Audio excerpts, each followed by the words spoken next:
Today we're looking at trend forecasts in lots of different industries for 2025 to see how it might affect crochet next year. We're looking at home decor trends, we're looking at the fashion world, we're even going to look at wellness trends as well as the toy industry to give us some clues about what might be coming up for crocheters in 2025. You probably already know this, but I am no trend forecaster and I'm also not a fortune teller, but I will say that when I get interested in a subject, I tend to go deep. I love to learn everything I can. So the last few days, the last couple of weeks actually, I have been looking on the interwebs and looking at all of these different trend forecasts in these different industries, and it is absolutely fascinating. And then that got my wheels turning about how that could impact us as crocheters in 2025. So I am so excited about this. And hey, I could be completely wrong on every single one of these. That wouldn't be out of character for me, but I think this will be fun anyway. The first industry we're going to look at is home decor trends, and I think this is going to have a big impact on us crocheters for a couple of different reasons. So what the trend forecasters are saying for home decor is that it is going to be bold,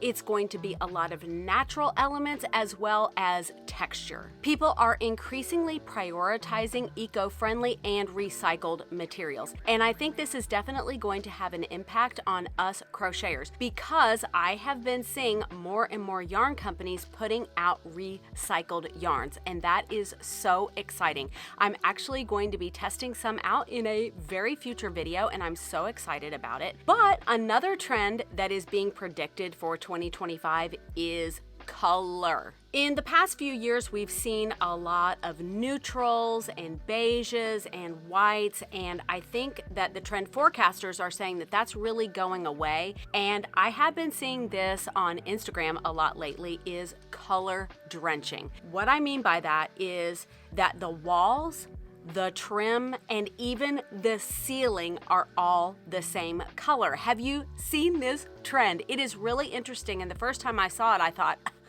that's weird. But just like any new trends, the more you see it, the more you're like, oh, that actually looks pretty cool. The way I think that could impact us as crocheters is that we might start seeing a lot more one color blankets and accessories and pillows rather than a lot of different colors incorporated into one project. We might just see one. And speaking of color, Pantone came out with their color of the year, and it is Mocha Mousse. It's a gorgeous, rich brown color, but it's not too dark, and it reminds me of milk chocolate, which is my favorite. It's a very sophisticated color, but it's also comforting all at the same time. And what's interesting is that back in May of 2024, I went to H&H Americas, which is a huge craft trade show, and all of the big yarn companies and fabric companies were there, and they predicted that brown was going to be a big color for 2025. They also said purple, by the way, so I think we might be seeing that as well. Another home decor trend is the focus on rounded objects. I've been seeing a lot of rounded china cabinets and bookshelves and pillows, so as crocheters, we might be seeing more patterns that are made with rounded shapes and rounded features, and I think that that could be really interesting, especially if you sell at markets or you are a pattern designer yourself. This could also include poofs and round baskets and round tablecloths, as well as coasters, round wall hangings, or even round plant hangers. Another shift that I've personally been seeing, because I follow a lot of Instagram home decor accounts, is the transition from minimalism to maximalism. They're leaning into this Victorian moody era, and I'm seeing a lot of wallpapers and a lot of curated collections of oddities, and I think we're seeing a lot more people stepping away from that minimal aesthetic into maximalism, so all the things. So I can really see how crochet is going to be great for this, because I'm thinking doilies and tablecloths and pillows and textured blankets and draping your furniture with all of these beautiful crocheted objects. Today's video is sponsored by Skillshare. I literally cannot believe that it's almost 2025. I feel like 2024 went by so quickly, and I've been reflecting back on all of the projects that I made in 2024 and thinking about the projects that I want to make in 2025. I've been saying for months that I want to learn how to do Tunisian crochet, and I believe that 2025 is going to be my year. And to be completely honest, while I love learning new things, I don't ever like leaving my house, and that's why I love Skillshare. Skillshare is the largest online learning platform for creatives. They have thousands of different classes in all different kinds of creative areas like crochet, knitting, and sewing, just to name a few. The thing that I love most about Skillshare is that the classes are taught by industry professionals. You can learn from the comforts of your own home, and they're all ad-free. One of my all-time favorite crochet teachers is Lee Sartori of Coco Crochet Lee. She is such an amazing crocheter, educator, and designer. And I'm planning on taking her class, Tunisian Crochet, Create a Vibrant Pillow. This class is going to take you from a very beginner with Tunisian crochet, because I have never done it before. I need the basics.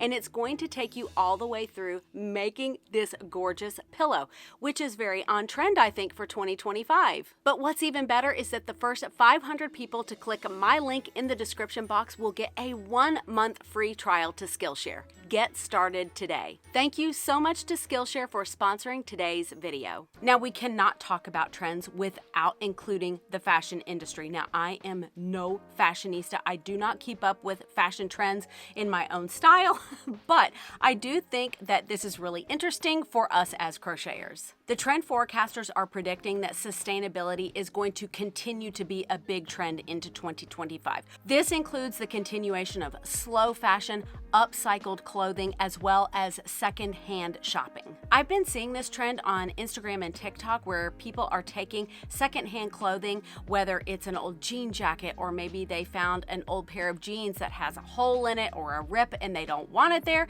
and crocheting a beautiful design to cover that hole, and it just makes it look so beautiful. I'm also seeing a lot of nostalgic clothing from the 90s and early 2000s, and that is crazy to me to think that that's like old-fashioned stuff is from the 90s, but my daughters are both in their mid to late 20s, and the clothes that they're wearing, I'm like, I used to wear that back in 1994, and I just think it looks really cute, but it's funny how that is called vintage now. And thinking about that Pantone color of the year, the Mocha Mousse, I remember the 90s, I wore a lot of brown, and it was super on trend. So I think it's kind of interesting that that's also kind of a nod, a little bit of a, yep, we're going back to the 90s to get some inspiration, which I love. And that brown color is surprisingly really beautiful on different skin tones. So I think that we're going to start seeing a lot more crocheted pieces incorporating that color. Athleisure is predicted to continue to be a big trend into 2025. And I think as crocheters, that might mean we're seeing more sporty crocheted crop tops, or maybe some slouchy hats, or leg warmers, or water bottle covers, or wristbands, or even headbands. But the big trend that I've been wondering about is whether or not granny squares will still be on trend for 2025. And I think the answer is yes, and let me argue my point. First of all, granny squares are nostalgic, but at the same time, they're adaptable to new trends. You can make them in any trendy color, but you can also make them in one color, which might be super on trend for 2025. They're also super easy for beginners to make, and I think that we're still going to see new people coming into the craft into next year. They also promote sustainability because they're fantastic stash busters, and they also embody that maximalist style. These next trends I find really interesting as an amigurumi maker, and that's from the toy industry. STEM and STEAM toys are going to continue to be a big trend for children into 2025. And I think as crocheters, we might see more astronaut patterns or solar system patterns, as well as rockets and robots, and maybe even crocheted puzzles. Sensory toys are going to continue to gain momentum into 2025. And as a mother of a son with special needs, that just warms my heart. Things have really changed in the past 25 years of being his mom, and I love that toy industries are beginning to see the need for that, because back when my son was a baby, it was really difficult. We had to make a lot of things. We had to do a lot of different things to help him, and it wasn't readily available. As crocheters, we might see more crocheted toys with textured stitches, or maybe a little amigurumi toy made with very textured yarn specifically for that sensory input. I'm predicting that we're going to see more and more crocheted fidget toys for children, but these could also be used for older adults who may be suffering from Alzheimer's. I've heard that they are wonderful for that. As always, pop culture is going to definitely influence children's toys into 2025, but as crocheters, this is an area that we need to be really careful. Creating designs or selling finished toys based on a licensed character can get us into a lot of problems. So before doing anything like that, make sure that you have permission to create that character. But on the flip side, these big media companies are contracting with crocheters to publish books of patterns of licensed characters. And I think we're going to continue to see books like this, and I have several of them on my shelf, like the Harry Potter book, the Friends book, Golden Girls, and even Pokemon. Another trend that I think is going to be popular into 2025 is parents trying to get their children off of electronic devices.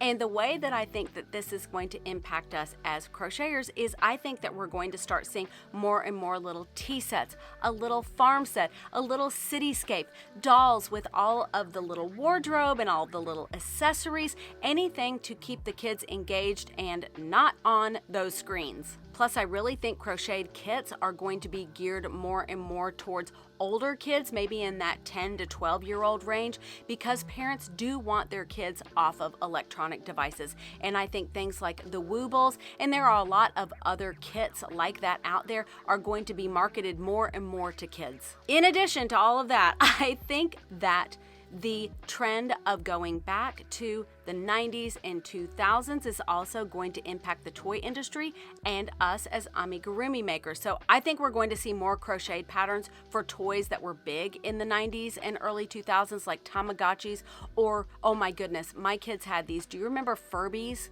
They looked like little gremlins, and they talked, and they were huge back then. So I could see little amigurumi patterns of those, or anything that's pixelated. I think those will be big on trend in 2025. The next industry that we're going to talk about is the wellness industry and how we as crocheters might be impacted by those trends. I think that mental health is going to continue to be a big talking point into 2025, and I think that that's a really good thing. I grew up during a time when people didn't talk about those kinds of things, and I love seeing the younger generation being really free and open about talking about the importance of mental health, and I only think that it's a good thing. And with that growing emphasis on mental health, I think that we're going to continue to see crochet being prescribed as a mindfulness practice. The wellness industry's focus on stress-relieving hobbies, I think, will only boost crochet's popularity going into 2025.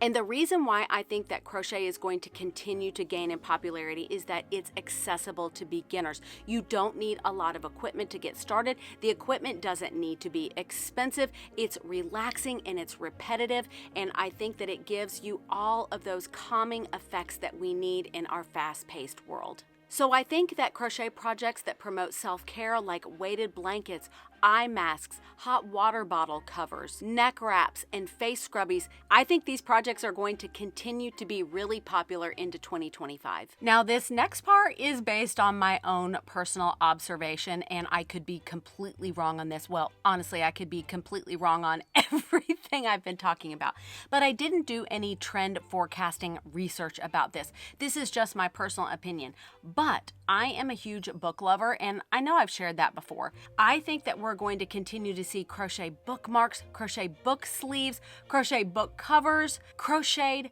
projects based on books. I actually did an entire video about crochet projects based on books, and that's one of my favorite videos I've ever made. That one was so much fun. This could also include tote bags, e-reader covers. I also think that we're going to see more fan art projects based on books, like corner to corner graph gans of your favorite book series. I think those are so much fun. Plus amigurumi projects based on those book characters. I just love all the book stuff. I hope you enjoyed today's video, and it'll be interesting to look back a year from now to see whether or not any of these trends came true. Who knows? And make sure to let us all know in the comment section what trends you think we're going to see into 2025 for us crocheters. But as always, I hope you have a great rest of your week. Stay safe and happy stitching.